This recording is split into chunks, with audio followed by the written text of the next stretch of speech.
Kuz va qish gullar uchun sinovli, biroz og'ir mavsum. Havo soviydi, kunlar qisqaradi, yorug'lik yetishmaydi. Shunday paytda ular ham biz kabi issiqlik va g'amxo'rlikka muhtoj bo'ladi. Ushbu videoda xona gullarini kuz va qishda qanday to'g'ri parvarish qilish, sug'orish, yoritish va namlikni saqlash haqida batafsil bilib olasiz. Kuz va qishda xona gullarini qanday sug'orish kerak? O'simliklarda bu davrlarda o'sish jarayonlari to'xtab qolishi sababli ular kamroq suv ichishadi. Suv ham tuproqdan sekinroq singadi. Bu davr uchun eng xavflisi ortiqcha suv berishdir. Asosiy tavsiyalar: gullarni ertalab sug'oring, shunda kechgacha suv singib ketadi. Kechqurun sug'orilsa havo harorati pasayishi tufayli namlangan ildizlar sovuqdan zarar ko'rishi mumkin. Xona harorati qanchalik salqin bo'lsa, gullarni sug'orish shunchalik kam bo'ladi. O'rtacha har 1-2 haftada bir marta sug'oriladi. Sukulentlar va kaktuslarni bir oyda bir sug'orish mumkin. Agarda gullab turgan gullar bo'lsa, sug'orish tezligi kamaymaydi. Ularga azaliya, siklamen, orxideya, dekabris gullari kiradi. Gullar iliq, tindirilgan suv bilan sug'oriladi. Vodoprovod suvini to'g'ridan to'g'ri quyilmaydi. Nima uchun kuz va qishda xona gullarini yoritish kerak?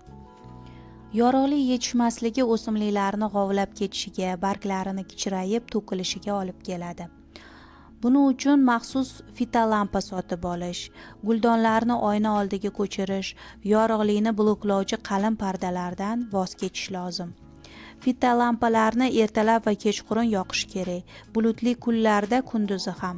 Ammo gullar kuniga kamida 5 soat yorug'liksiz dam olishi kerak. Kuz va qishda gul barglarini qanday parvarish qilish kerak?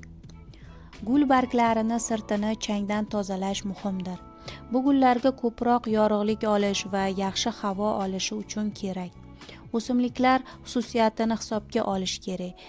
Tikonli yoki tukli bargli gullar, masalan kaktuslar, simpoliya, glaksiniya gullari sho'tka orqali tozalanadi. Silliq, yaltiroq bargli gullar suv sepilib, mato yordamida barglari artib olinadi. Gul barglariga polirol qo'llash mumkin. Bunda barglarda chang tez yig'ilmaydi, barglar sog'lom yaltiraydi. Barg orqali suv yo'qotish kamayadi. Xona havosini namlash nima uchun muhim?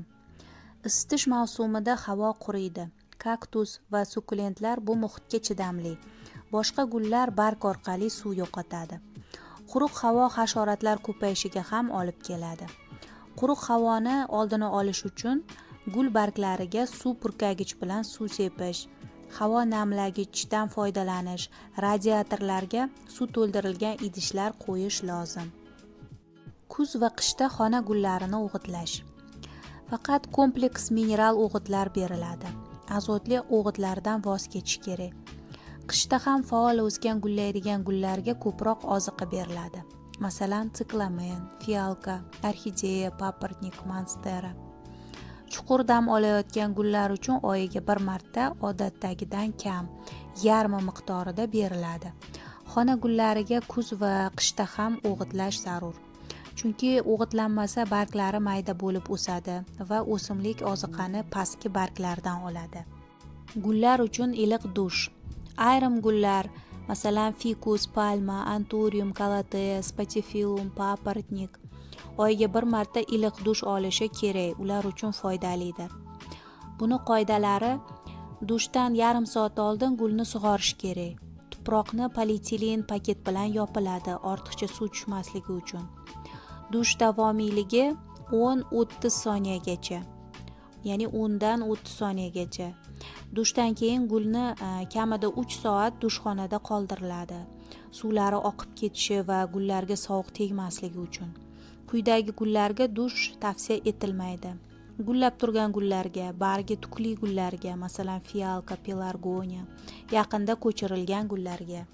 Kuz va qishda kesish va ko'chirish. Bu fasllarda gullar ortiqcha novda va qurib qolgan barglardan xalos bo'lishi kerak. Bu nafaqat gulni ko'rinishi uchun, balki uni sog'lom o'sishi uchun ham muhimdir. Kesish jarayonida gulni haddan ortiq bo'yi yoki zaif ildizga yuk bo'ladigan shoxlari olib tashlanadi.